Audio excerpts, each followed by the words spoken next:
जयपुर से बड़ी खबर है। विद्युत प्रसारण निगम से खबर, केसी एनर्जी एंड इंफ्रा लिमिटेड की जांच में नया मोड़। 132 और 220 केवी लाइन की तथ्यात्मक रिपोर्ट में ये कैसा घालमेल है। चित्तौड़गढ़ एसी ने मुख्यालय को भेजी तथ्यात्मक रिपोर्ट।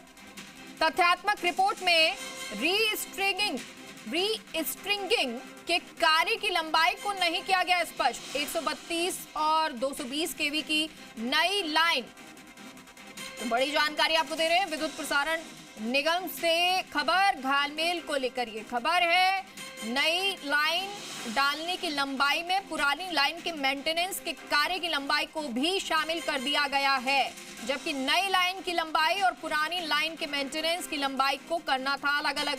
लेकिन निजी फर्म को टेंडर प्रक्रिया में फायदा पहुंचाने के लिए बड़ा खेल किया गया है। आखिर तथ्यात्मक रिपोर्ट में किसके इशारे पर हेरफेर हुई है, जबकि 132 केवी और 220 केवी नई लाइन डायग्राम के अनुसार दर्शा रही है। 9.452 केसी एनर्जी एंड इंफ्रा लिमिटेड पर सर्टिफिकेट के फर्जीवाड़े के लगे थे आरोप।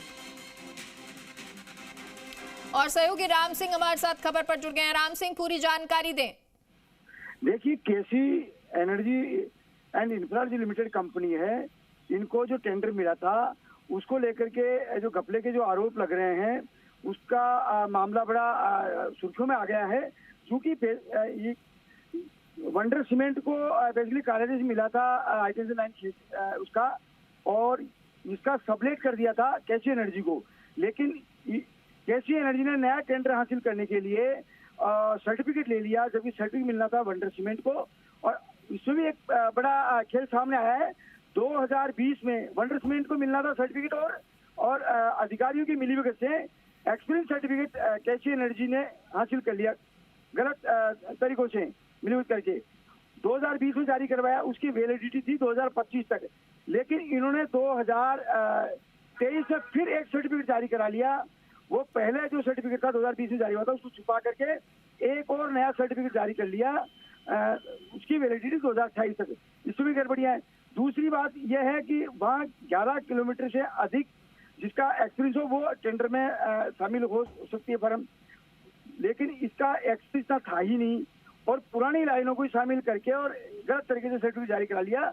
इसी को लेकर के बड़ा चर्चा का विषय बना हुआ कि आखिर ऐसी गलत फर्म को काम कैसे दिया गया। ये जो अधिकारी लिप्त है उनके खिलाफ भी कोई कार्रवाई नहीं हुई। और तीसरी बात यह है कि इसको लेकर के तथ्यात्मक रिपोर्ट में भी घपला कर दिया गया। ऐसी चित्तौड़गढ़ ने तथ्यात्मक रिपोर्ट में भी हेराफेरी करते हुए 11 किलोमीटर की लाइन दिखा दी, पुरानी लाइन को जोड़ करके।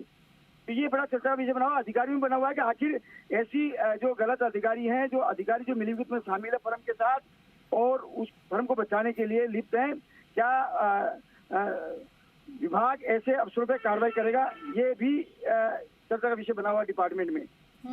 क्योंकि देखिए राम सिंह, अब जी मीडिया, जी राजस्थान इस खबर को उठा रहा है। क्या इसके बाद किसी तरह से हलचल नजर आने वाली है? दूसरी चीज ये कि क्योंकि अगर अधिकारी मेहरबान है तभी ये काम हो पा रहा है, उन अधिकारियों पर भी क्या एक्शन नजर आएगा? बिल्कुल होना चाहिए। आरवीपीएनएल जो प्रशासन है उसमें भी काफी लोग शिकायत भी कर रहे हैं कि ये केसी एनर्जी जो फर्म है उसमें जो घपले के आरोप लग रहे हैं, गलत तरीके से जो टेंडर हासिल किए हैं उसकी जांच होनी चाहिए और निष्पक्षता से जांच होनी चाहिए। और जो अधिकारी लिप्त हैं और गलत सर्टिफिकेट जारी करने में जो अधिकारी लिप्त हैं उनके खिलाफ भी एक्शन उठाया जाना चाहिए। और तो और अधिकारी घपले पर घपला ये कर रहे हैं, तथ्यात्मक रिपोर्ट में भी हेर फेर करके, घालमेल करके और इस मामले पर पर्दा डालने में लगे हुए हैं। तो राज्य ऊर्जा विभाग के जो प्रमुख सचिव हैं उनको इस मामले में गंभीरता से संज्ञान लेते हुए ऐसे जो लिप्त अधिकारी उन पर कार्रवाई करनी चाहिए। ये विभाग के ही अधिकारियों का ये कहना है कि जो ईमानदार और निष्पक्ष तरीके से काम करने वाले अधिकारी हैं उन पर भी सवाल खड़े होते हैं, क्योंकि विभाग में जो गलत अधिकारी हैं जो फर्म को फायदा पहुंचाने के चक्कर में गलत सर्टिफिकेट जारी कर रहे हैं, ऐसे अफसरों पर लगाम लगाई जानी चाहिए ताकि इसका मैसेज सही जा सके और आम जनता में इसका मैसेज सही हो। ठीक है राम सिंह, बहुत बहुत शुक्रिया आपका इस जानकारी के लिए।